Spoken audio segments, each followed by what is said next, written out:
ফেসবুকে যে অ্যাপসটি আছে অ্যাপসটির ভিতরে প্রবেশ করবেন, তারপরে প্রোফাইল আইকনে ক্লিক করবেন, তারপর আবার সেটিংসে আসবেন। সেটিংসে আসার পর পার্সোনাল ডিটেলসে ক্লিক করবেন, আবার পার্সোনাল ডিটেলসে ক্লিক করবেন। এরপরে আপনাদের অ্যাকাউন্ট ওনারশিপ অ্যান্ড কন্ট্রোলে ক্লিক করবেন, ডিটেকটিভিশন আর ডিলেটে ক্লিক করবেন। এরপরে যে আপনাদের প্রোফাইল ডিলিট করতে চাচ্ছেন সেটার উপরে ক্লিক করবেন।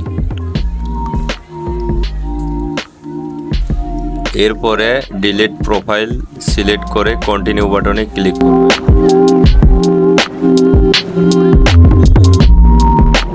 এরপর যে কোনো এখান থেকে একটা সিলেক্ট করে কন্টিনিউ বাটনে ক্লিক করবেন, আবার কন্টিনিউ বাটনে ক্লিক করবেন। এরপরে স্ক্রল ডাউন করে নিচে আসবেন, নিচে আসার পর আবার কন্টিনিউ বাটনে ক্লিক করবেন।